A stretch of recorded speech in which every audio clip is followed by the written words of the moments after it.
On va continuer sur ce sujet du danger en VTT avec notre invité, le capitaine Pierre-Marie Dupré, commandant en second du PGHM de l'Isère. Capitaine, bonjour. On parle beaucoup de cette augmentation des accidents en VTT. Qu'est-ce que ça leur représente dans vos interventions? Bonsoir, merci de m'accueillir ce soir sur votre plateau. Les interventions en VTT aujourd'hui représentent environ un peu plus de 10% de notre activité secours globale sur une année. C'est en augmentation, c'est un phénomène récent et nouveau?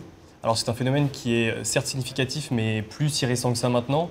On a une augmentation récente, mais néanmoins cela fait maintenant quelques années que la pratique du VTT s'est démocratisée, que les stations de sport d'hiver ont développé un certain nombre d'infrastructures visant à développer la pratique de la discipline VTT, et donc allant de pair, les secours en VTT se sont aussi développés. J'allais vous demander les raisons de ce phénomène. Donc c'est ça, on parle avant tout du VTT descente qui est très pratiqué en station de ski.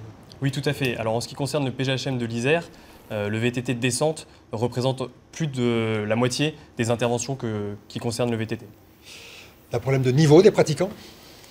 Alors le problème de niveau, je ne pense pas, c'est plutôt un problème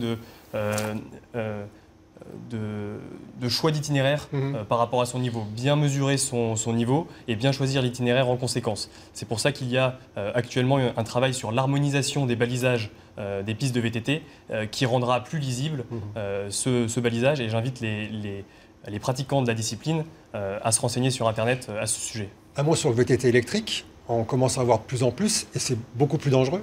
Alors plus dangereux non, en revanche ça amène de nouveaux défis pour nous puisque ça démocratise encore plus la pratique de la discipline, ça repousse plus loin les limites de la condition physique nécessaire à la pratique, et cela étant, il ne faut pas oublier que la technicité nécessaire à la pratique de la discipline demeure similaire.